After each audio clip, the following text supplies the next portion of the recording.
मैं मौजूद हूँ इस टाइम पे उस लोकेशन पे जहाँ पे नूरानी मस्जिद जो थी वो स्थित थी। मैं आपको दिखा देता हूँ कि ये देखिए आप सामने जो आप देख सकते हैं जेसीबी से जो मलबा हटाया जा रहा है वो नूरानी मस्जिद का जो मलबा है वो हटाया जा रहा है। और आप सामने भी अगर देखेंगे तो सब जगह ये कार्रवाई हुई है, सड़क को चौड़ा किया गया है।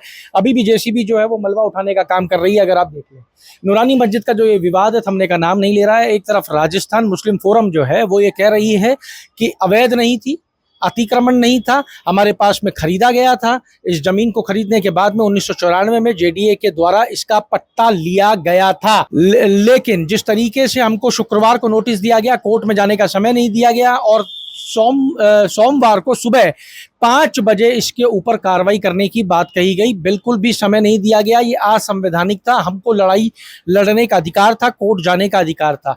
राजस्थान मुस्लिम फोरम ये भी कह रही है कि वक्फ बोर्ड में 10 तारीख की तारीख निकली हुई है, उस तारीख पे इसकी सुनवाई भी होनी थी, लेकिन कहीं किसी प्रकार का मौका नहीं दिया गया। राजस्थान के अंदर ये एक तरीके से स्टेट स्पॉन्सर्ड टेररिज्म है, जेडीए के द्वारा किया जा रहा टेररिज्म है।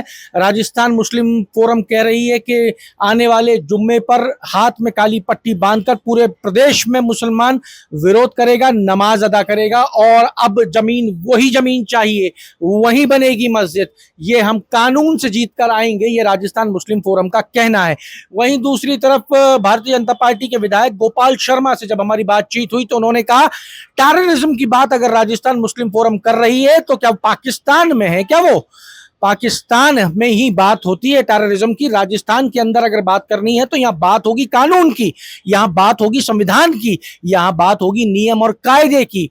जब उनसे कहा गया कि नोटिस नहीं मिला, उन्होंने कहा सब कुछ मिला है, पर सिर्फ अब सिंपैथी क्रिएट करने का काम किया जा रहा है।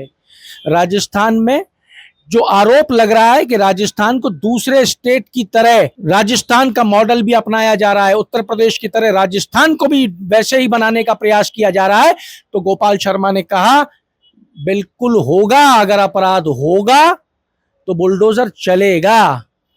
राजस्थान में मुसलमान पढ़ना चाहता है, आगे बढ़ना चाहता है। ये कुछ नेता हैं जो अपनी नेतागिरी चमकाने के लिए इनको पीछे धकेल रहे हैं। ये नहीं होगा और राजस्थान में जो भी हुआ है वो कानून के दायरे में हुआ है।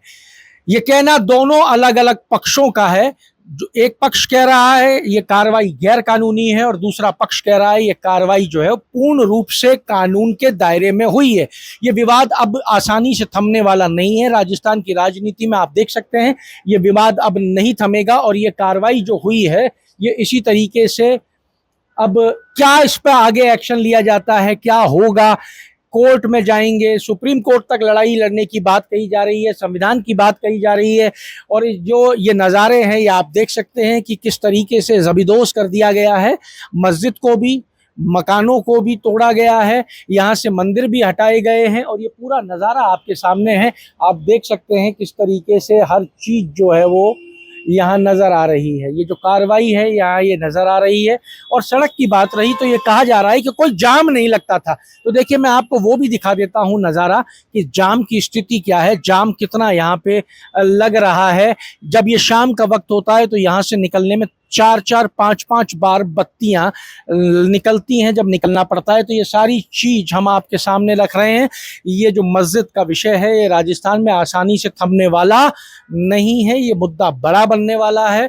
इस पे मुसलमान समुदाय किसी भी सूरत में कॉम्प्रोमाइज करने को तैयार नहीं है। उनके दोनों विधायक रफीक खान और अमीन कागजी दोनों स्पष्ट कर चुके हैं लड़ाई पूरी तरीके से लड़ी जाएगी और सिर्फ मस्जिद की ही नहीं लड़ी जाएगी, लड़ाई हर धार्मिक संस्थान के लिए लड़ी जाएगी। जुड़े रहिए हमारे साथ, अमर उजाला के लिए जयपुर से मैं आशीष।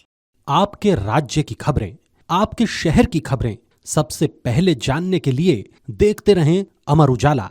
चैनल को सब्सक्राइब जरूर कर लें और पाएं हर अपडेट।